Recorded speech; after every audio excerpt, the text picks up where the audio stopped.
나가도록 하겠습니다.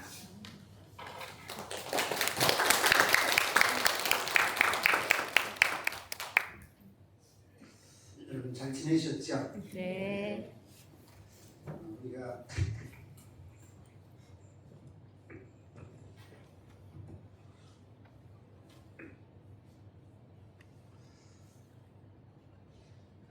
사람이 서로 만나면 인사를 하죠. 안녕하세요 이렇게 인사를 하고요. 그 다음에는 그동안 잘 지내셨는지 안부를 묻습니다. 여러분 평안하셨죠? 네. 1년 동안. 그리고 좀 궁금해요. 식사를 했는지 안 했는지. 그래서 우리가 묻죠. 식사하셨어요? 어르신한테는 진지 드셨습니까? 그렇게 묻습니다. 우리는 그렇게 서로의 안부가 궁금하고요. 그리고 사소한 것, 식사 한 끼 이런 것들로도 상대의 안부를 묻는 그런 인사성이 있습니다. 그 화면 다음 장 넘겨주시겠습니까? 사람이 인생을 살아가는데 세 가지 필수 요소가 있죠. 첫 번째가 뭐예요? 옷을 입어야 되고요. 두 번째 먹어야 되고요. 세 번째 살아갈 집이 있어야 됩니다. 그런데 이 순서가 우리는 의식주 이렇게 이야기하는데요. 중국에서는 달라요. 그 먹는 것이 입는 것보다 앞에 옵니다. 그래서 식의주 이렇게 이야기를 해요. 그런데 어떤 게 옳은지 어떤 게 맞는지 이제 그건 이제 누가 옳다 누가 그르다 그렇게 말할 수 없고요. 그냥 문화적인 습성인 것 같습니다. 어쨌든 우리는 의식주 이렇게 이야기를 하죠. 자 다음 장면요. 근데 한국 사람들은 먹는 것보다 아무리 어렵고 힘들어도 입는 것을 앞에다 둔 것 같아요. 그래서 어렵고 힘들 때 옛날 그 삶을 이야기할 때 우리가 옛날에는 헐벗고 굶주렸어 이렇게 이야기하거든요. 근데 거기서도 보면 헐벗었다 그래서 못 입은 것을 먼저 앞에다 뒀고요. 그 다음에 굶었다, 굶주렸다 이렇게 이야기하고 있는 것을 볼 수 있습니다. 그래서 우리는 밥보다는 옷이 먼저다 그렇게 옷에 비중을 두고 산 민족이다 그렇게 이야기할 수 있을 겁니다. 근데 성경을 보면은요, 그 너희가 무엇을 먹을까, 무엇을 마실까, 무엇을 입을까 염려하지 말라. 이 모든 것은 다 이방인들이 염려하는 것이고 하나님께서는 이 모든 것을 믿는 자, 사랑하는 자, 자녀된 자에게 다 제공해 주신다. 그렇게 말씀하고 있는 거죠. 그래서 보면 성경은 너희가 먹을 것을, 마실 것을, 입을 것을 염려하지 말라 이렇게 있으니까 그 성경의 순서를 보면 성경도 먹는 것을 더 앞에 뒀더라고요. 그래서 성경의 순서가 그렇긴 하지만 어떤 것이 옳다, 어떤 것이 그르다 이렇게 이야기할 수는 없는 겁니다. 다음 장면요. 우리가 옷을 먹는 것보다 앞에 두었지만 실상은 우리도 먹는 것에 우리의 생존이 달렸기 때문에 먹는 것을 비유로 해서 여러 가지 격언들이 우리 삶 속에 있습니다. 여러분 사람이 뭘로 살아요? 밥심으로 산다 그랬습니다. 원래 밥힘인데 그걸 밥심으로, 밥힘이라고 표현하기 어려우니까 그걸 밥심이라고 표현을 했던 거고요. 사람은 어쨌든 밥심으로 살고요. 근데 직장을 잃었어요. 그리고 세상을 떠났네요. 그럼 뭘 났어요? 숟가락 봤다 그래요. 그리고 밥줄이 끊겼다 그렇게 이야기를 하죠. 사람으로 태어났으면 사람답게 살아야 돼요. 근데 제 값을 못하네요. 그럼 뭘 못한다 그럽니까?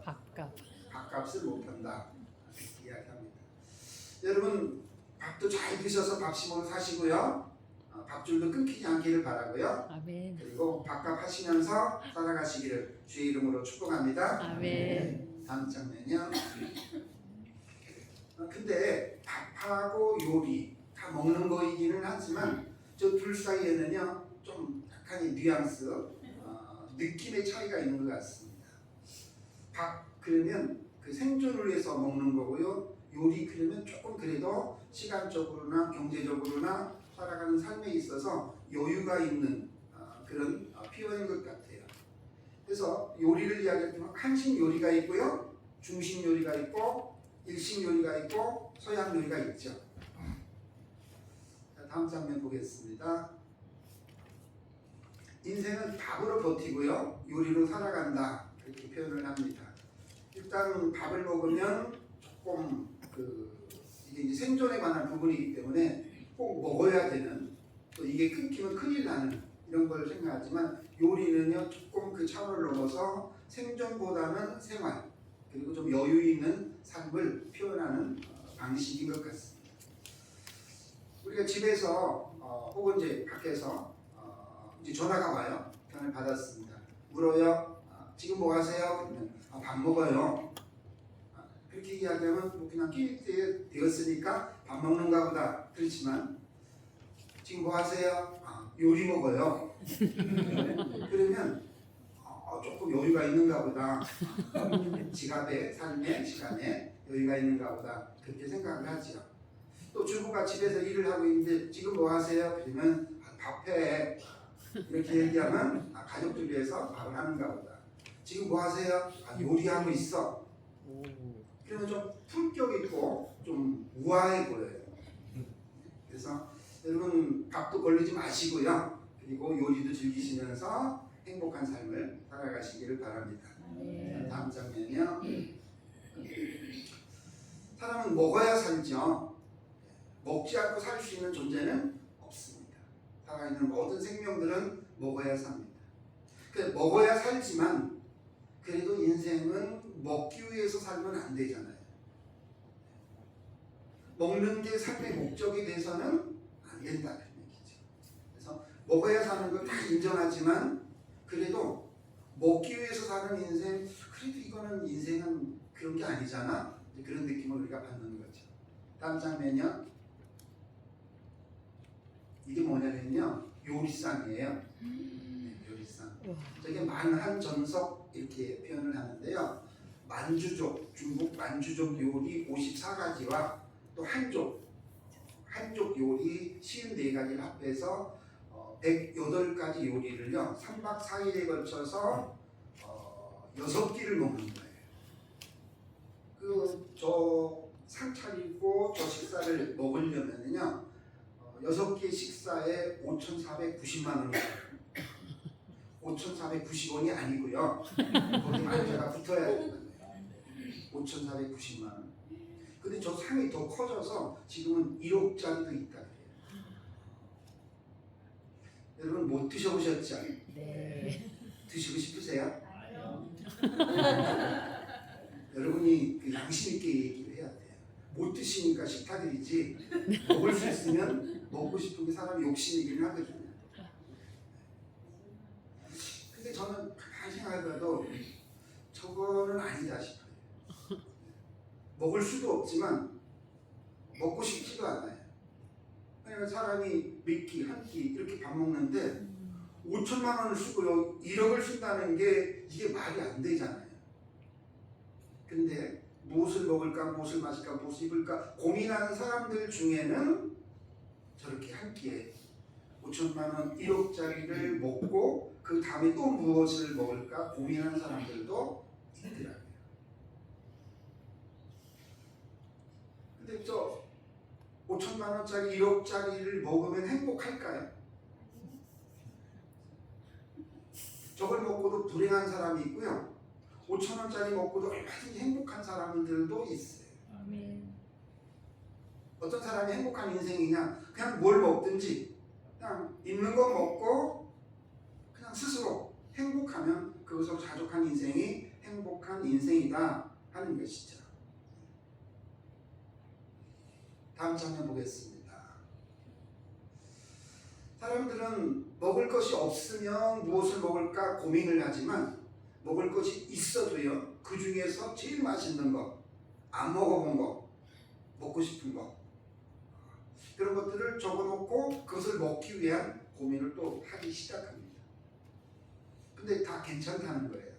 밥을 먹어도 괜찮고요, 요리를 먹어도 괜찮아요. 음식을 먹어도 괜찮고 다 괜찮은데, 그리고 겨우겨우 한 끼 한 끼 먹어가면서 생존하던 분들이 여유가 생겨서 생활할 수 있고 밥이 아니라 요리를 즐길 수 있는 그런 삶의 여유가 생겼고 그것을 누린다고 해도 그것이 잘못은 아니에요. 우리가 더러는 그것을 위해서 기도할 필요도 있어요. 그런데 어떤 양식을 먹든지 밥이 아니고 요리를 먹어도 육의 양식은 결국은 끝이 있다는 겁니다. 우리 삶이라고 하는 거는요, 육적인 것을 감당하면서 영적인 것을 반드시 생각을 해야 돼요. 육의 양식이 있으면 영의 양식이 있거든요. 사람이 떡으로만 살지 않고 하나님 말씀으로 살아요. 떡의 양식이 필요하고 영혼의 양식이 또 필요한 것이죠. 이스라엘 백성이 광야에서 신령한 만나를 먹었지만 그래도 결국은 죽었습니다. 그래서 우리가 이 세상 살아가면서 밥 한 끼 먹으면서 또 요리를 즐기면서 우리가 구하고 추구하고 살아야 될 것은 영혼의 양식이고 영원한 양식인 줄로 믿습니다. 아멘. 다음 장면 보겠습니다.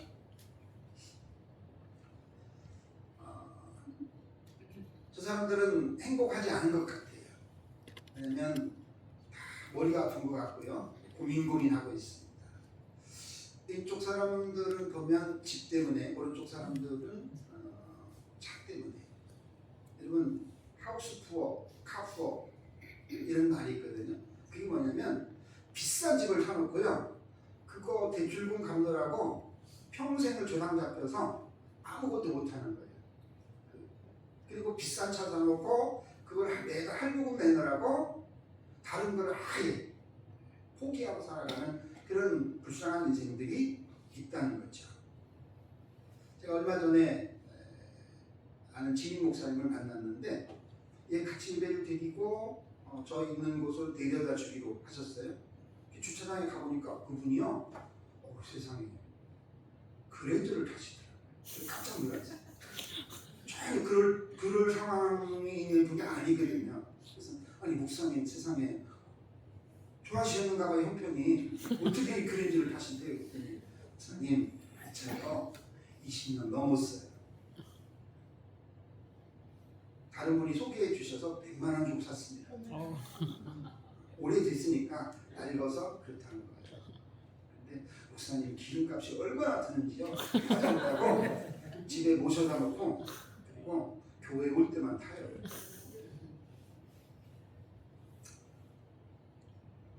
저도 여기 올 때 차를 타고 왔거든요. 근데 그 차가 평택에 한번 갔다 왔어요. 왜냐면 퍼져가지고. 견인돼 가지고요. 저희가 지인 목사님이 빌려주셔서 타는데 퍼져서 공업사 한번 들어갔다 다시 왔어요. 그런 일을 자주 겪어요. 예전에도 한번 수원에서 견인돼 가지고 그 견인되는 차 뒷차량에 타고 저희가 다시 차를 빌려줬던 곳도 다시 가서 다른 차로 바꿔서 저희가 왔던 그런 경험이 있습니다. 근데 괜찮더라고요. 뭐 좋은 차 타면 어떻고 그 폐차 직전에 차를 타면 어때요? 다 지나가는 세월들이고 무엇을 걸치든 어떤 차를 타든 그것들이 나를 위해서 있고 내가 그것을 위해서 존재하는 건 아니잖아요. 좋은 것을 가지고 있어도 그것이 나를 위해서 존재하는 것이 아니라 내가 그것들 때문에 내 인생이 소모를 당하고 있다 그러면 그 인생은 잘못된 삶이고요. 불행한 거죠. 나의 가치라고 하는 것은 차보다 귀하고요. 집보다 귀한 것이에요. 아멘. 네, 하나님이 그렇게 만드셨고 아멘. 그렇게 살아가는 것이 우리에 마땅한 삶이라고 하는 것입니다. 아멘. 다음 장면 보겠습니다. 여러분 옷은요 그냥 우리가 입고 있는 이 옷뿐만 아니라 추위나 더위를 가리기 위한 그런 옷뿐만 아니라 옷 자체가 하나의 신분이기도 해요. 자, 세 사람이 화면에 나오는데 제일 오른쪽에 보면 여학생이 있어요. 저 친구가 뭘 입었어요? 교복을 입었죠. 그럼 뭐예요? 학생. 학생이고요. 중간은 듬직하게 군복을 입었습니다. 누구예요? 군인이고요. 제일 왼쪽에는 의사. 옷을 입어서 의사 가운을 거치고 있습니다. 옷 자체가 내가 누구인지를 말을 해주는 것이죠. 다음 장면이요.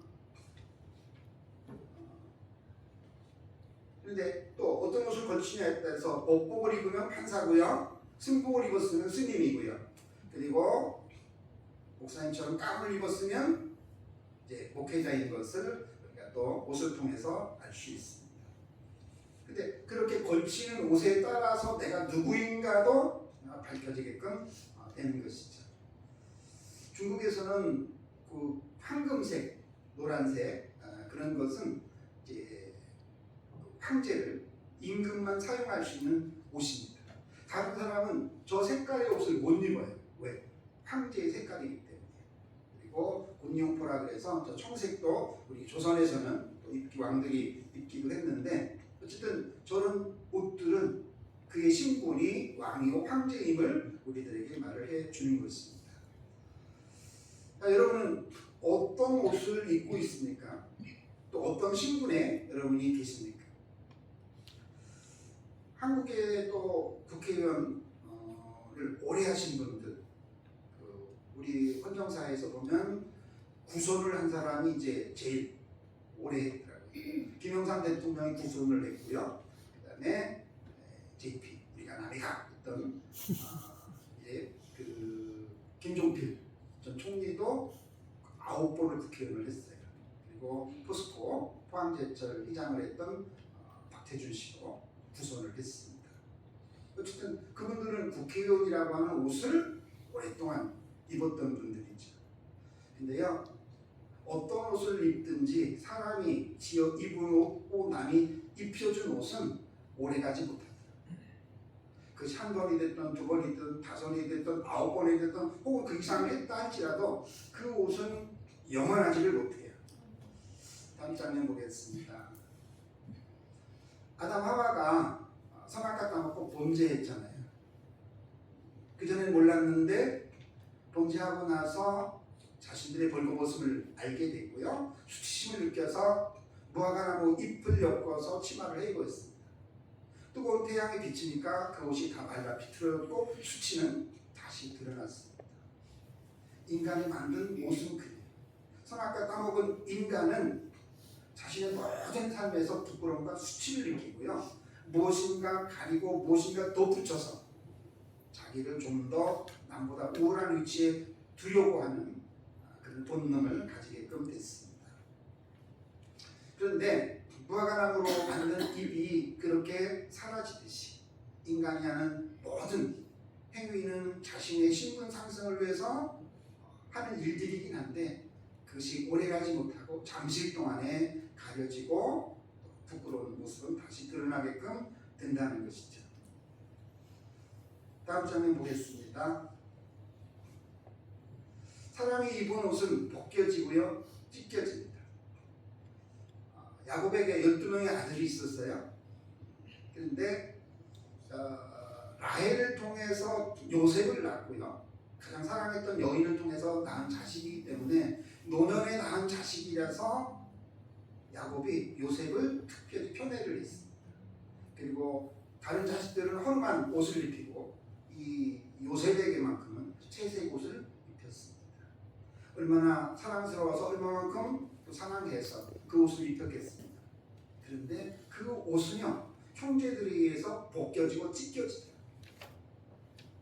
그런 수치스러운 몸이 있습니다. 자, 그런데 시간이 지나죠. 다음 장면은요, 이제 애굽에 종으로 팔려서 그가 감옥살이 13년의 세월을 지났는데 30세가 되자 하나님께서 그를 총리로 높여주셨습니다. 하나님이 요셉에게 총리라고 하는 옷을 입혀주셨잖아요. 근데 그 옷은 누구도 벗기지 못합니다. 하나님이 입히신 옷이기 때문에. 아멘. 다니엘이 바벨론의 포로로 잡혀갔습니다.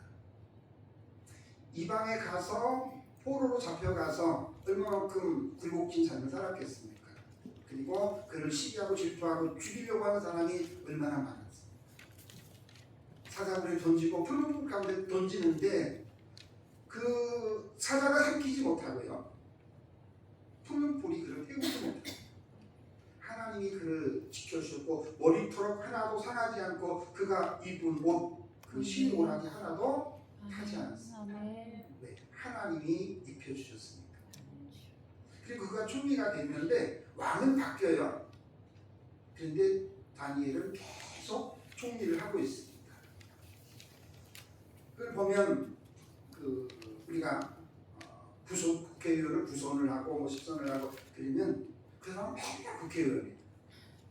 그럼 그 사람 보고 직업이 뭐세요? 그러면 국회의원입니다. 이렇게 이야기할 법해요. 다니엘은요 직업이 뭐예요? 정치인입니다. 이게 아니고 총리입니다. 그렇게 할 만큼 왕조가 바뀌어도 그는 여전히 총리의 직에 있습니다. 하나님이 지켜주셨죠. 하나님이 그 위치에 계속 몸을 들어 하나님의 사명을 감당하도록 그 위치에 그를 두신 것입니다. 여러분 좋은 옷도 입으시고요. 높은 위치로 올라가시기 바랍니다. 그러나 내 방법으로 세상적인 방법으로 세상의 권력으로 취한 그 모든 것들은요 다 시간에 제한이 있고 그리고 언젠가는 내려와야 돼요. 그리고 불법적인 방법이나 불리한 방법을 통해서 얻은 위치, 옷이라고 하는 것은 찢겨지고 벗겨지고 자신의 수치를 더 증폭시키는 역할밖에 하지 않더라 하는 것입니다. 자, 우리는 어떤 옷을 입어야 되겠습니까? 비싼 옷도 입으시고요. 높은 위치에도 올라야 됩니다. 육신의 옷만 있는 것이 아니라 영적인 옷도 있어요. 아멘. 사람이 저 사람은 신분이 뭐야? 저 사람은 어떤 메이커의 옷을 입었네. 인간적인 시각과 시선으로만 바라보는 것 같고 하나님이 우리를 보실 때 우리 옷이 깨끗한지 정결한지 그리고 정말로 우리가 하나님이 입혀주신 옷을 사모하는지를 하나님이 살피고 계신다는 거죠. 자, 인간적인 것이고 또 세속적인 것이고 세상적인 것에 심취하지 말고 하나님 우리에게 입혀주시는 그 옷으로 말미암아 기뻐하고 감사하고 그 신분으로 또 그 역할로 하나님 앞에 충성하는 우리들 모두가 되시기를 주의 이름으로 축복합니다. 아멘. 다음 장면은요. 그 다음 장면 또 보겠습니다. 자, 여기가 어디죠? 교회요. 교회죠. 네. 옛날에는 여기가 수천 1구였거든요. 날마다. 근데 지금은 수천이 3구가 됐더라고요. 그래서 저희가 웨이치에서 여기 올 때요. 그냥 수천이 교회에 탁 치고 와요. 그러면 제일 정확하게 오는 것 같습니다. 예전하고 비교해보면 여기가 말할 수 없이 발전을 했죠.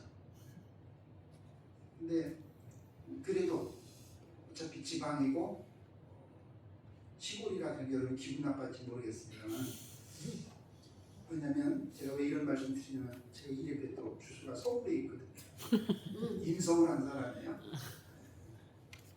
여러분 어디에 살고 있는지 또 어떤 집에 살고 있는지 그 지역에 대해서 집에 대해서 사람들이 관심이 크잖아요. 서울 도봉구하고요 의정부하고 붙어 있습니다. 행정적으로. 그런데 한 아파트가요 그 한 단지 같은 브랜드의 아파트인데 그 중간에 그 시내가 하나 흐르고요. 그걸 통해서 이쪽은 서울, 이쪽은 의정부 이렇게 행정구역이 나뉘어지는 거죠. 같은 아파트, 같은 브랜드 아파트인데 그 아파트 안에서 아파트 가격이요 서울이냐 경기도냐 이거에 따라서 금액 차이가 2억이 나네요. 서울이 좋긴 좋은가 봐요. 다음 장면 보겠습니다. 민주지상 이렇게 이야기했는데 저긴 어디냐면요 그 충북 영동하고 전라도 무주하고요 경북 김천하고 세 지점이 만나는 데가 있어요. 그래서 어느 방향으로 어떤 쪽으로 발길을 내리느냐에 따라서 자기가 경상도에도 충청도에도 전라도에 속할 수 있는 위치예요. 그래서 세 도가 만나기 때문에 그게 산 정상에 있어서 저기를 상도봉이라 이렇게 이야기를 합니다. 자, 다음 장면이요. 그런데 뭐 산 산 정상에서 세 도가 나뉠 수는 있어도요. 그 위에 떠 있는 하늘은 같은 하늘이죠. 하늘은 경상도 하늘, 전라도 하늘, 또 충청도 하늘 그렇게 나뉘지는 않을 겁니다. 우리가 사는 것, 서울에 살면 어떻고요? 전라도 살고, 경상도 살고, 충청도 살고 어디에 살면 어떻겠어요? 그게 그렇게 자랑할 만한 거고 또 그렇게 그게 또 좋은 집 살고 또 어느 지역에 산다고 해서 그게 그렇게 남을 무시하거나 자기를 높일 그럴 만한 존재 대상이 되는지 참 궁금합니다. 다음 장면 보겠습니다. 저기는 이제 중국 북경에 있는 자금성입니다. 가보신 분? 안 가보셨어요?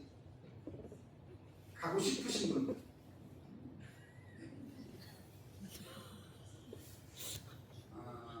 중국 명나라 때 지어서 500년 동안 수도로 정했던 그런 자금성입니다. 그래서 자금성 한자로 풀어보면요, 자줏빛 자자거든요. 그리고 금알금자에다가 성성자예요. 저게 무슨 뜻이냐면요, 중국에는 색깔로 아까 이야기했던 그 황금빛 색은 왕의 색깔에서 이 민간에서 그 색깔을 사용할 수 없었고요. 빨간색은 부귀와 영화, 재물을 불러오는 색깔이라 그래서 사람들이 선호를 하고요.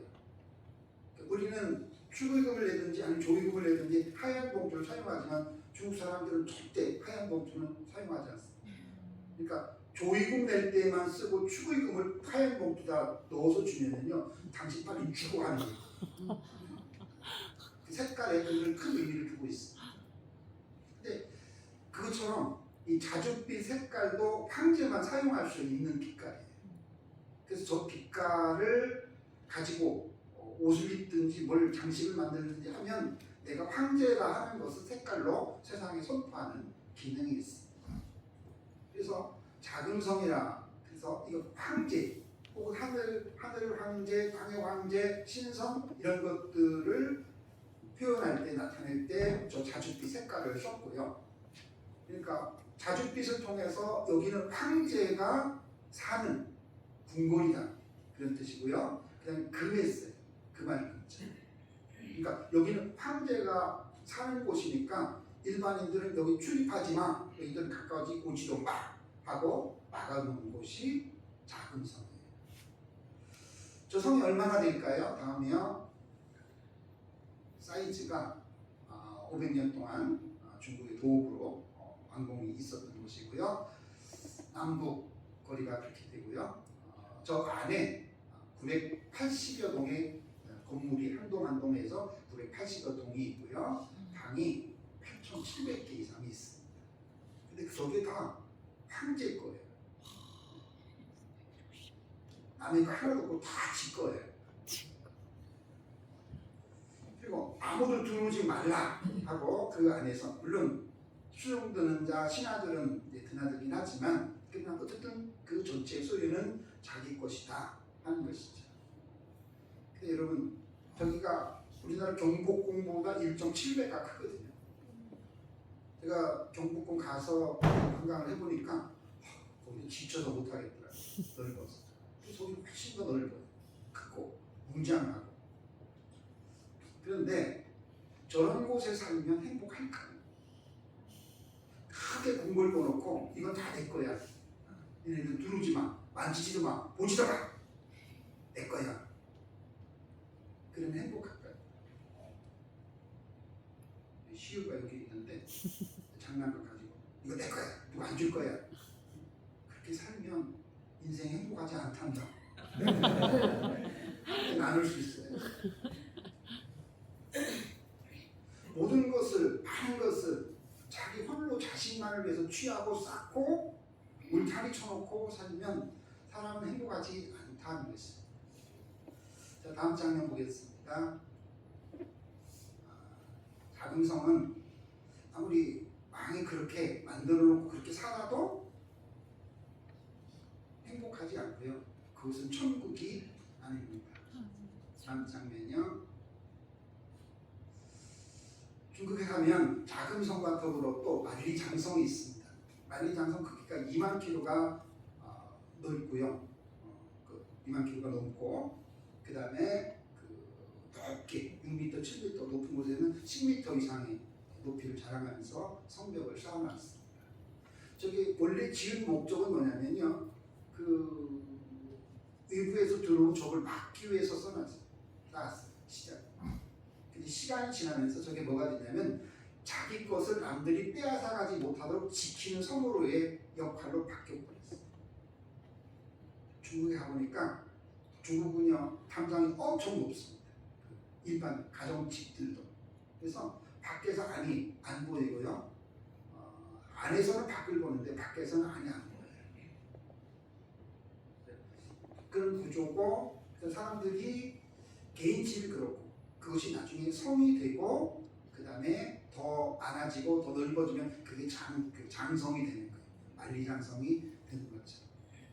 그 자기의 집과 자기의 소유를 지키기 위해서 성을 쌓고 집을 쌓고 장성을 쌓고 그래서 넓게 해놓고 거기 혼자 살면 그게 행복한 삶이냐 하는 것입니다.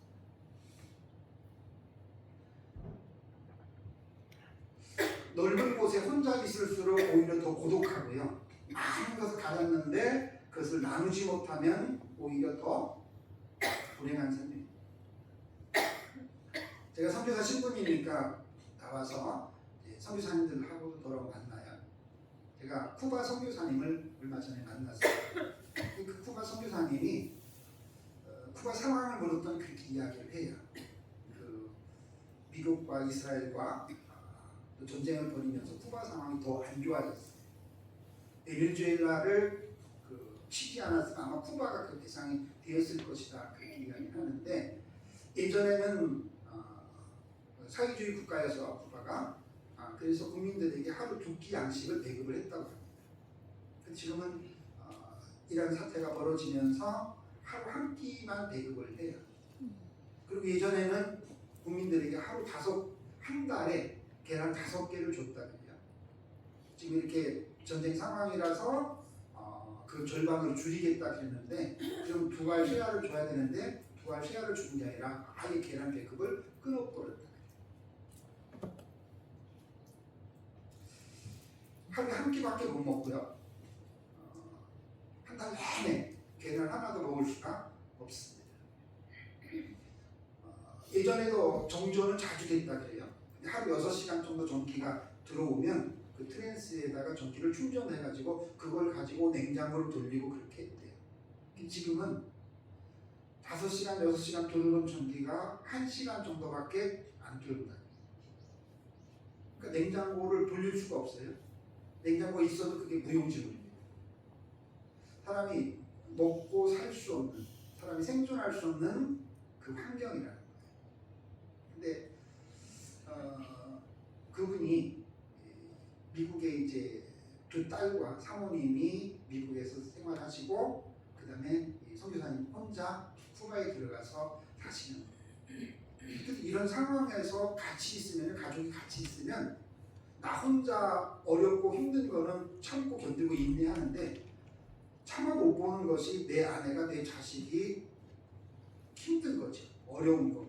그 어려운 상황에 같이 있으면 힘들어요. 그래서 가족들은 미국에 있고 근데 그 따님, 선교사님 따님이 루푸스라고 하는 희귀병을 앓아서 난치병이죠. 치료가 잘 안 되는 거예요. 정상 생활을 거의 못해요.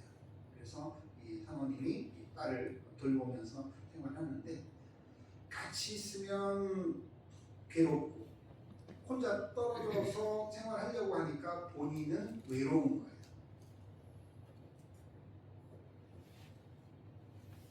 근데 지금 이제 한국에 남아 계신데 어머니가 87세인데 어머니가 의사가 지난번에 쿠바로 갈 때에 어머니 앞으로 생명이 6개월밖에 남지 않았습니다. 시한부입니다. 그렇게 이야기를 했다 그래요. 근데 이제 아직까지 살아 계신데 자기가 봐도 어머니 생명이 그리 길지 않다. 그걸 이제 짐작할 수 있다 그래요. 근데 지금 이제 푸바를 들어갈 수 없는 상황이고 어머니가 이런 상황이기 때문에 자기가 이 하나님 앞에 가는 그 시간까지는 그냥 어머니를 돌봐드리고 마지막에 함께해야 되겠다 그렇게 말씀을 하셨어요. 제가 물었습니다. 이 어머니 돌아가시고 그 다음에 쿠바 상황이 저런데 선교사님 쿠바로 가실 겁니까? 이렇게 물었어요. 그분이 이렇게 이야기를 해요. 목사님, 선교사님도 대만에 가셨잖아요. 그곳의 영혼들을 위해서, 생명들을 위해서. 쿠바 정말로 하루에 한 끼밖에 못 먹고 살아가는 그 땅이지만 그 땅에도요 사람들이 있어요. 거기 영혼들이 있고 생명들이 있어요. 아멘. 그 사람들이 다 사라져 그 땅이 사람이 살지 않는 무인도가 된다 그러면 제가 그곳에 갈 필요가 없겠지만 그곳에 하나님이 사랑하시고 하나님이 구원받기를 소원하시는 그 생명들, 그 영혼들이 있기 때문에 나는 마땅히 그 땅으로 돌아가야 합니다. 그랬어요. 제가 그 말씀을 들으면서 사도 바울을 생각했습니다. 사도 바울이 예루살렘을 가면서 내가 신령의 매임을 받아 예루살렘으로 간다. 거기서 무슨 일을 만났는지 내가 알 수 없어도 하나님께서 보내시고 하나님이 구원하기 원하신 그 생명들이 그곳에 있기 때문에 나는 갈 수밖에 없다 했던 바울의 고백처럼 이 한 시대를 살아가면서 똑같은 삶을 살아가는 듯 싶지만 먹고 마시고 입고 사는 일에 육신적인 것에 세상적인 것에 심취해서 살아가는 사람들이 있는가 하면 육의 양식보다는 영의 양식을 먼저 선택을 하고요. 육의 옷보다는 하나님이 입혀주신 의의 옷을 사모하고 갈망하고 이 땅의 짧은 인생보다는 영원한 하늘나라 바라보면서 소망 가운데 살아가는 그런 인생들도 있고 그리고 자신의 삶을 거기에 헌신하는 아름다운 생명도 있구나 하는 생각을 했습니다. 바라기는 이제 우리들 모두가 다 우리 삶이 육신적으로 환경적으로 나아지고 더 좋은 것을 추구하는 삶도 좋지만 그러나 그것 때문에 세상에 있는 것 때문에 눈에 보이는 것 때문에 우리가 영원한 것을 잃어버리지 않았으면 좋겠고요. 육신적인 것을 통해서 영적인 것도 있고 우리가 더욱더 소망하고 기도하고 하나님 앞에 간구해야 되는 것이 그의 나라와 그의 의 영적인 것을 먹고 영적인 것을 입고 영적인 것에 거하기를 더 사모하는 우리 신령들이 되었으면 더 좋겠습니다. 아멘. 믿음으로 고백으로 하나님 앞에 서시고 살아갈 수 있는 우리들 모두가 되기를 주의 이름으로 축복합니다. 아멘. 기도하겠습니다.